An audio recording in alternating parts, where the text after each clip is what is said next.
Yo, what is poppin', people of the internet? This is live from Vegas. I'm about to teach you everything you need to know about Dying Light 2.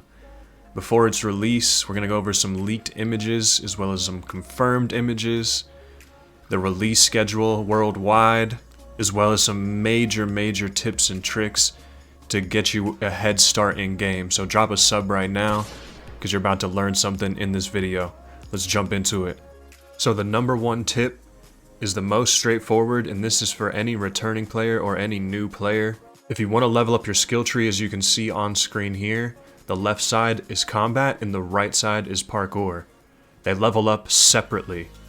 You can level up your combat simply by just chopping down enemies, by doing parries, chopping their heads off, getting kills, looting bodies.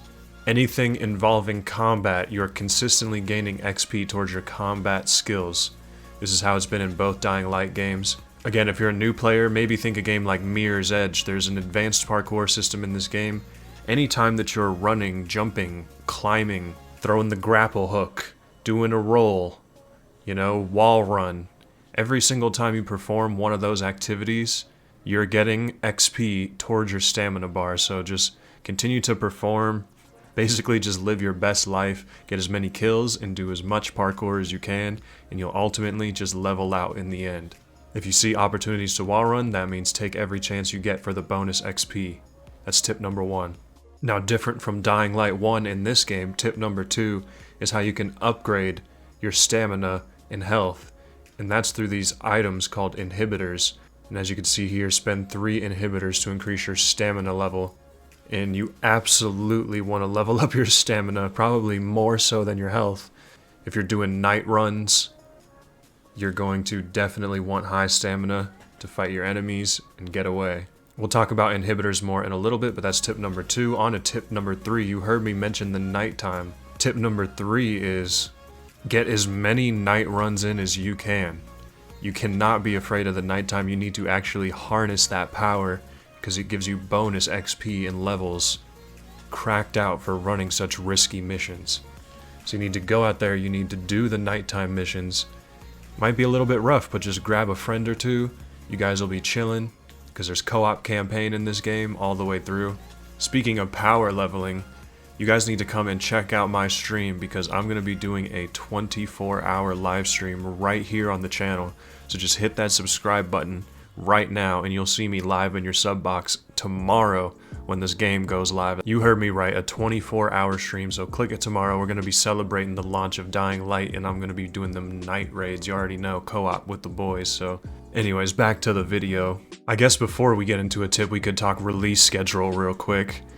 Since I mentioned the stream time, that's going to be going down at 4 p.m. As you can see here on the left side of the map.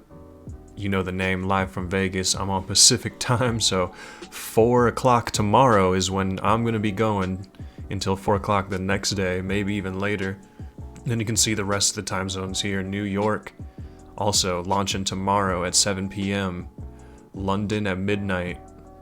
Europe around midnight time. The US earlier. We get it on the 3rd, so some other things we can talk about is some confirmed items that we know from the trailer, and that's going to be the brand new wingsuit, glider, maybe even a parachute system, and then the grappling hook. Those are things you're definitely going to want to unlock as fast as possible, especially the grappling hook. That was not in Dying Light 1, and it's going to change the game. It's going to be so fun. It was already confirmed that the armor pieces cannot be upgraded at all, so what you see is what you get. There's no mod slots. So it's basically just buy or sell when it comes to armor, but they do have some interesting stats.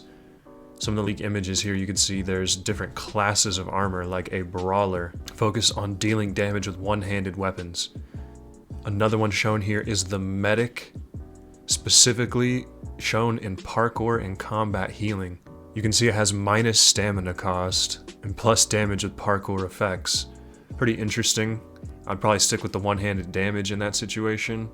There's obviously vendors you can buy things from, just like any RPG, and blueprints you can upgrade.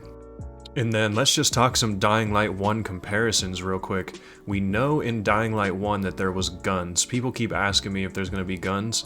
I don't know. I want to say yes. It's very endgame, like you don't really get guns until you go to the second map in Dying Light 1, if I'm not mistaken, so there might be guns. I would say yes, there's none in the trailers. Based off the trailer, what is confirmed is a crossbow, so we should definitely expect crossbows, but I don't know about guns. We'll see though.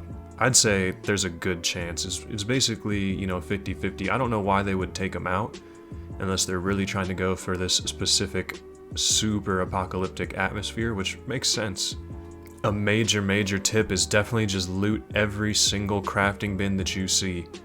It's gonna seem a little bit tedious looting every body, searching every bin, picking every lock, but this is just the way that the game is if you truly want to survive and, you know, be able to craft high-level objects.